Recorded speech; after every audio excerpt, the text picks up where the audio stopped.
When we start our journeys, we're very motivated, but motivation is fleeting. So once we hit our goals and that health motivation, that weight loss motivation isn't there anymore, it can be tricky to slide into some old habits without addressing our relationship with food.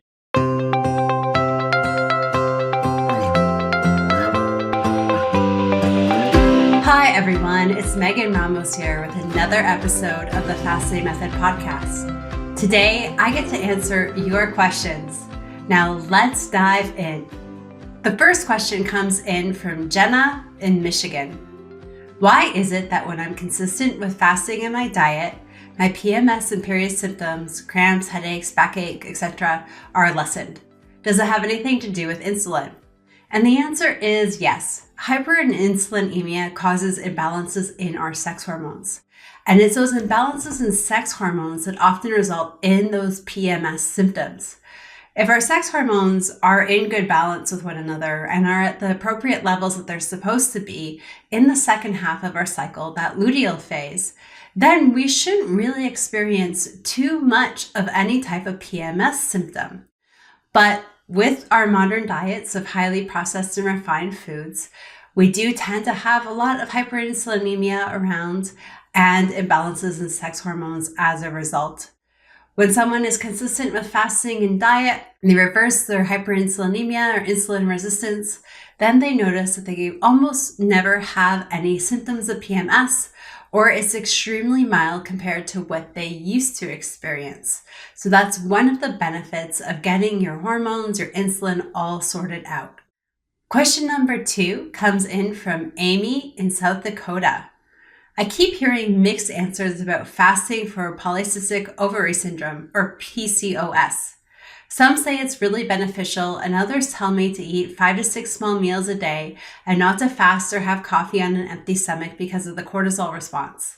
Can you please clarify? I feel better when I fast. I'm still only 14 to 18 hours of fasting per day and trying to stick to time-restricted eating, but I'm afraid I'm making it worse with my cortisol response. Help. Amy also adds that she has been trying to conceive for the last 6+ years without any luck. Amy, I feel for you. I actually had PCOS when I was younger. I was able to fully reverse it, but because I had it when I was younger, it did cause me some fertility challenges even when it was reversed, just due to lower ovarian reserves and my advanced age, my geriatric age at trying to conceive. So I had my first baby shortly after I turned 39, and I did have to bank some embryos to guarantee that I could have a second baby. So I did 3 rounds of IVF to bank embryos. But I was fine to carry a baby. I was fine to get pregnant, just had those low ovarian reserves. So I can sympathize with this journey. Now, I did reverse my PCOS. I largely reversed it by tackling my hyperinsulinemia, and I did that through fasting and diet. If we don't tackle the hyperinsulinemia and the insulin resistance, we're not going to be able to course correct the PCOS in a lot of cases. PCOS is kind of like diabetes of the ovaries. So our approach has always been to treat the insulin resistance first and then optimize things for sex hormones second. We can spend all of the time in the world trying to optimize things for sex hormones, but if the insulin issues persist, well, we're never going to be able to optimize those sex hormones. So what we typically do with a woman who is trying to conceive is in the first half of the cycle, that follicular phase from day 1 to ovulation, we focus on some longer therapeutic fasts, 24 hours or longer, and we'll focus even on a ketogenic diet during this time. Once ovulation happens, appetite is increased, but we do want to support some progesterone production in the second half of the cycle. But we still want to also be mindful of the present insulin resistance that might be there and inflammation. So we're thoughtful with our diet. We stay relatively low carb, but we do add in a bit of root vegetables at dinner time. So no more than 1/4 of a plate of something like a sweet potato, for example. And we really only stick to root vegetables just at dinner time throughout this particular phase. And during this phase of the cycle, we tend to stick to more 24 hours of fasting with really great time-restricted eating and no snacking. The 24 hours of fasting would be done 3 times a week. Now, we have not found this in a healthy individual, even a healthy individual with PCOS, have any sort of negative impact on cortisol. In fact, we've never really found fasting to have all that much of a negative impact on cortisol. Yes, you will produce cortisol as a counter-regulatory hormone when you're fasting, but it's not in large quantities and we're not overdoing it. There are rare cases. If you are bedridden from adrenal insufficiency, yes, then it's probably not the best idea to fast and it's to focus on time restricted eating. But when I have a PCOS woman that I work with, when they're working on trying to conceive, we treat that insulin. We don't necessarily worry about the minor cortisol response. It's there to actually help you. One thing though that you haven't given advice on that I do recommend is being conscientious about coffee first thing in the morning. Not necessarily on an empty stomach. Everyone out there who's listening today knows that coffee can be a great fasting tool if you can tolerate it. More importantly, tolerate the caffeine in it. But what we recommend is that you wait 90 minutes to 2 hours after waking up to have that coffee or caffeine. That can actually play a bit of an important role in your morning cortisol levels, in your thyroid levels, which then further impacts your sex hormones on top of any insulin resistance that might be there. This is hard.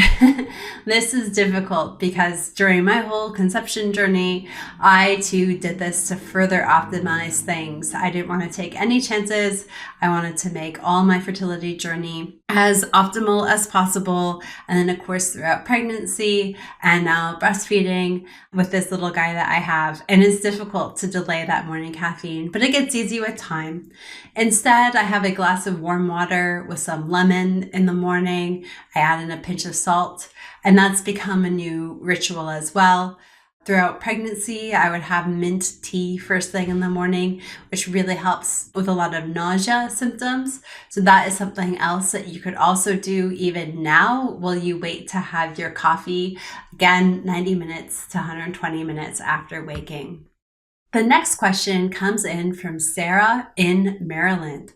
Sarah says, I've been trying to heal my polycystic ovary syndrome with alternate daily fasting for about 6 weeks now. I have started spotting occasionally and sometimes have shorter periods. Could this mean that my body is healing and trying to self-regulate and get my cycle back to normal? This is a really good question. The first few months, usually the first 4 to 6 months, a woman starts to fast who is struggling with PCOS. These women do experience further irregularities in their cycle. Now, of course, we always have to tell you to make sure you get checked out with your healthcare provider, make sure everything is okay. But this is something that we do commonly see.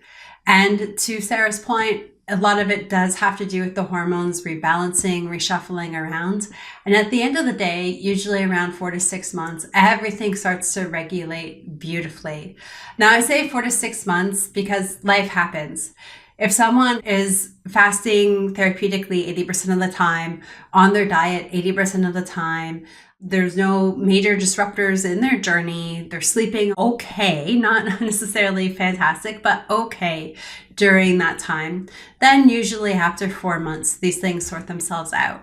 But life does happen. We have holidays, we have vacations, things do arise. And with that being said, sometimes it can take a little bit longer just because we haven't been able to be as consistent with our fasting. The next question comes in from Beth in Nova Scotia. Beth says she takes vitamin D daily because her levels are so low. They have since returned to normal since she started this daily practice. Since vitamin D is a fat-soluble vitamin, do I have to have something with it on my fasting days, or can I take it without and still get the benefit? This is a great question, Beth, and congratulations for getting your vitamin D levels back up to normal. It can be really tricky to do.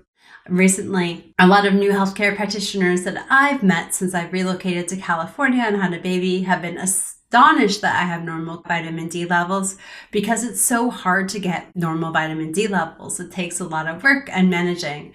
So congratulations for getting it there. I know how hard it can be. Now, vitamin D is a fat-soluble vitamin, meaning your body assimilates it and makes it do all the beautiful work for you when it's consumed along fat. The great news is that most vitamin Ds actually come in a fat-soluble form.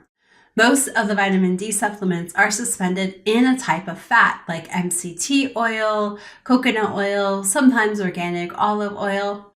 So that's something to look for when purchasing your vitamin D supplement. I have a feeling that the vitamin D that you probably already are on is already suspended in fat.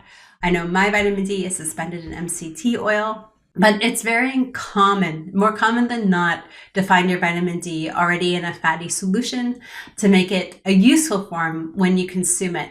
So you can take it on fasting days and not have to worry about taking it alongside with some fat. Now, if you look into the brand that you're taking and find that it's not suspended in a fat, you could switch to another brand. There's so many great ones out there. I just ordered my mother-in-law some from Pure Encapsulations. I personally take a Design by Health, a D3K2 combo, but there's lots of other great ones. Our friend here, Beth, she's in Canada. CanPrev is actually what I took when I lived in Toronto. A great brand in Canada, and it was suspended in MCT oil. So you could switch brands, or you could simply take it alongside about a quarter or a half a teaspoon of MCT oil on your fasting days, and that would be perfectly fine.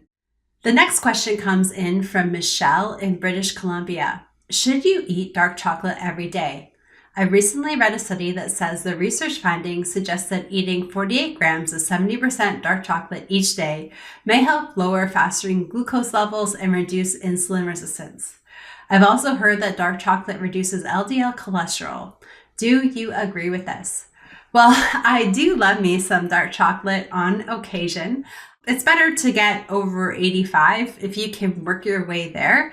You don't have to start there. You can work your way there. Eventually, you'll find that even like 99% tastes quite sweet, and that you might not even be able to tolerate 70%. I can no longer tolerate it. I find it very sweet when I used to find it quite bitter. So that would just be something to shift towards. You definitely don't have to have it every day. And while there are properties of dark chocolate that can be beneficial to all of the things that Michelle mentioned, you have to eat quite a lot of dark chocolate to experience some benefits, and eating that volume might actually have some counter effects of it. A lot of the benefits that Michelle has referred to here have to do with the magnesium. Dark chocolate is higher in magnesium. Magnesium has a profound effect on glucose levels and insulin resistance and cholesterol levels. So it's always good, to talk to your healthcare practitioner about supplementing with magnesium. But we do have dark chocolate in the Ramos household. I wouldn't say we eat it every day. You might eat it once or twice throughout the week. We still want to keep your portions small. So it's a nice little bit of nutrition to add. It's not going to do any miraculous medical improvements though. And there are certain properties to dark chocolate too that can cause negative side effects in individuals. So some individuals, there's some allergies, there's some GI intolerances, there's some hormone triggering issues that can result in migraines. So this is really going to be sort of N=1, but if you're fine with it, it's something that you could definitely have a couple times a week, or you could have a square of it on your eating days. I do believe quality of dark chocolate is really important. So you would want to look for organic or certified organic. It can make a big difference as well.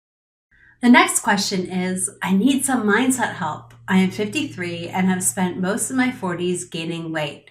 I spend hours and hours every day unhappily thinking about my weight. My doctor told me about the fasting method, and after 4 months of time-restricted eating, 24s, 42s, and 48-hour fasting, I reached my goal weight.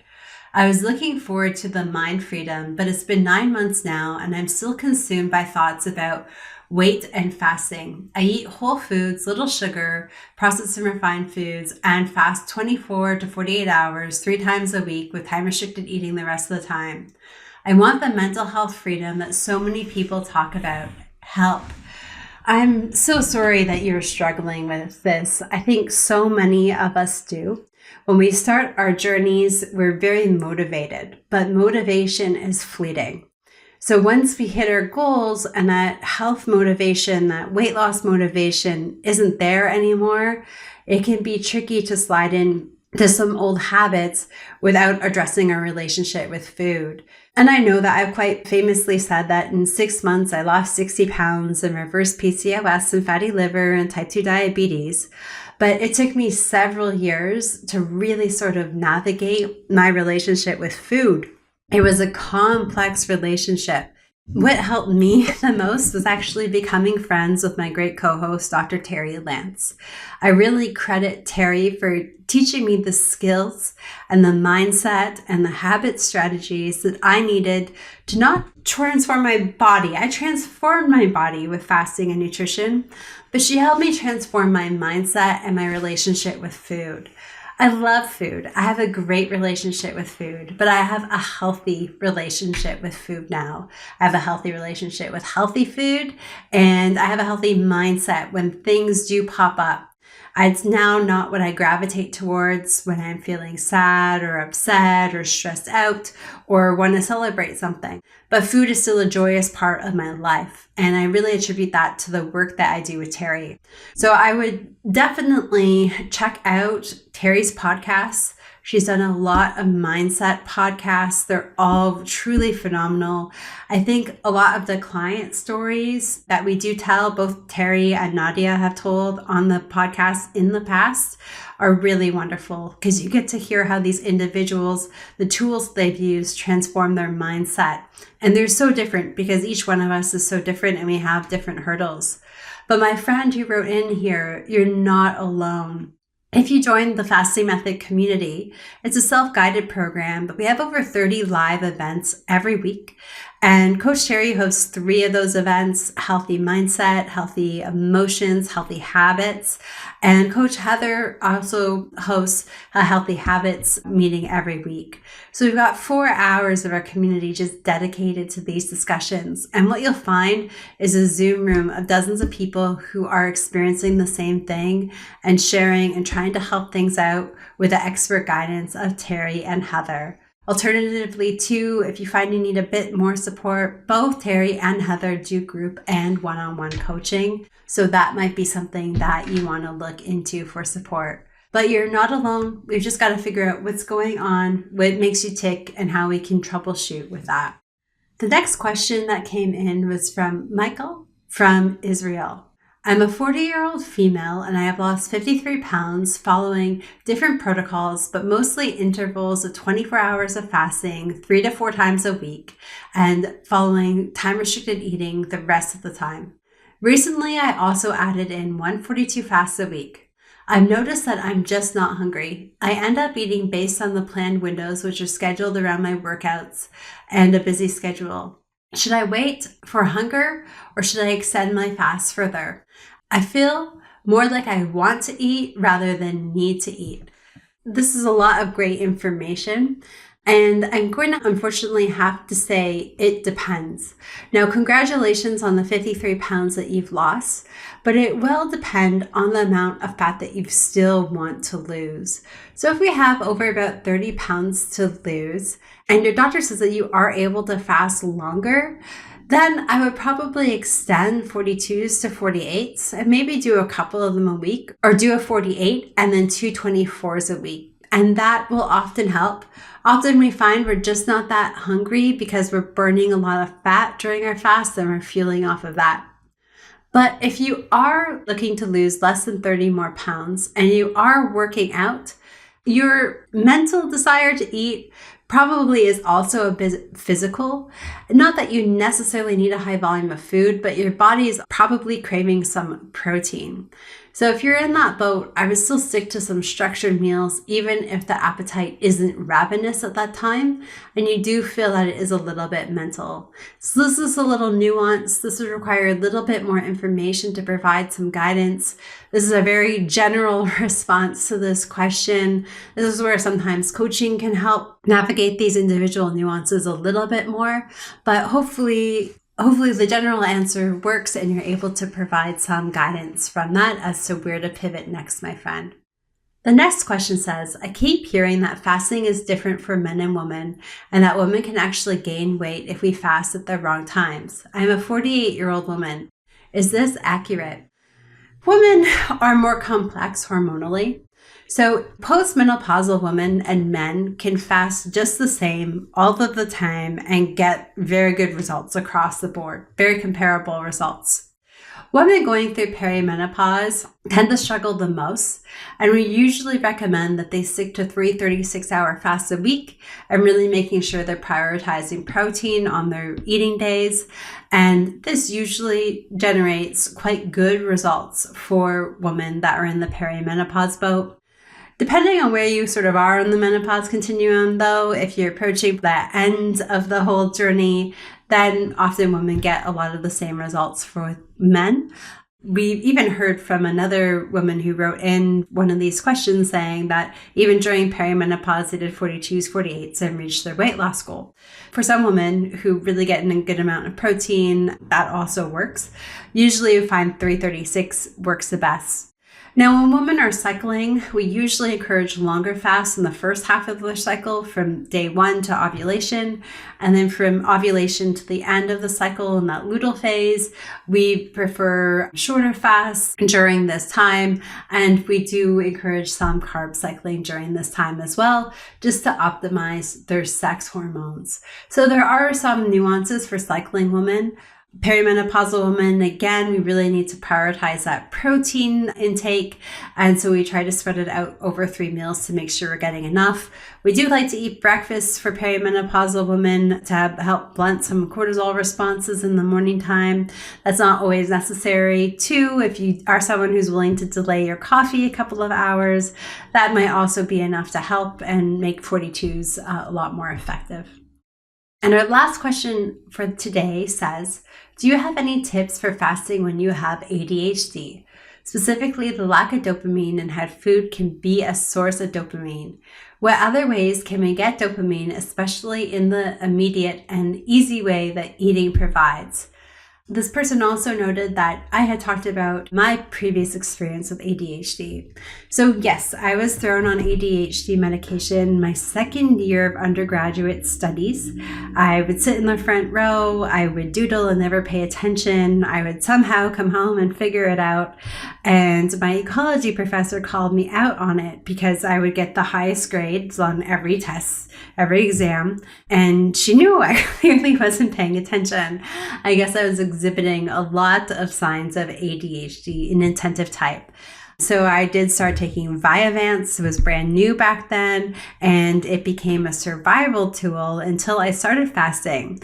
And actually what ended up happening was that I got so busy doing research outside of work on fasting and nutrition, and then trying to begin helping our patients in the clinic with fasting and nutrition, that I just didn't go get my prescription refilled after a while. I just got too busy and I canceled my appointment. And the next thing I knew, it had been like 3 months and I hadn't taken any medication. Now, of course, that's not great. Like, you usually have to taper off this stuff. I was never really on a high dose, so I didn't experience any side effects at that point from just stopping abruptly, but that's not at all recommended. Needless to say, I was lucky. I didn't suffer, but I had no issues with ADHD and attention. And in fact, I was spending hours and hours a day reading article upon articles, some very fascinating, some couldn't be more boring and disinteresting, but I needed to read them anyways. And I was able to do so without having to rely on my trusty Vyvanse. So I thought that that was really neat. Now, food, what I'm hearing from our listener here who wrote in, food is a source of comfort and excitement. And I think all of us, we all have this unique relationship with food. And like I mentioned earlier in this podcast, it took me several years to sort out my relationship with food. I wish I had met Coach Terry a lot earlier in my journey, because it would have shortened the curve, the learning curve there, because I was navigating a lot in the dark. but I was really putting in the effort to find things that provided me with what I was looking for. And again, a lot of it is tied to sort of a dopamine boost. At the beginning, I would leave a bottle of water at the front door before I left every day. That way, when I came home and other people were eating dinner and I was trying to fast, I grab the water, I grab the dog, and I go for an amazing walk. And there was never really someone until that point to spend time in nature voluntarily. Now it's funny because I spend the bulk of my time outdoors and barely indoors. But back then, going on a walk just for the sake of a walk was a rarity. But I would grab the dog, I'd go for a walk, I'd explore nature, and just the amazing effect and benefit that has on your body, your hormones, your neurotransmitters, it's just unbelievable. So there was that. Something else that I do, if the weather wasn't that great and I wasn't going to go out for a walk, I'd make a beeline to the bathroom and I'd have a luxurious Epsom salt bath, and I'd make sure I had my favorite candle, and I, would have an iPad with a funny show on it and these other things that I really enjoyed. Sometimes on Fridays, if I didn't have a social commitment and I was intending to fast through the evening, I would book an appointment to get my nails done or to have a massage. I then at one point also signed up to do yoga with a friend on Wednesday nights after work, a work friend, and that was really great. So seeking out these other things, I explored a whole bunch of things, yoga, Pilates, just all these different things. Sometimes if I was in the car and I had a particularly stressful drive home, to avoid going through the drive-through to get some relief, I would just call a friend, like a funny friend, someone that I knew is going to bring me joy and just sort of change my mood and help lower my cortisol, raise my dopamine, and give me what I need.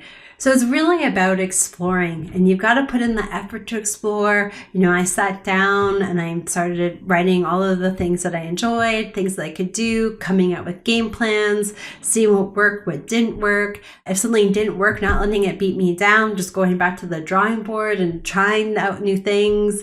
I went through this whole period of time where I just said yes to friends about trying new things. So that way you can learn what other things outside of food bring you joy. And that's really what worked for me in the end.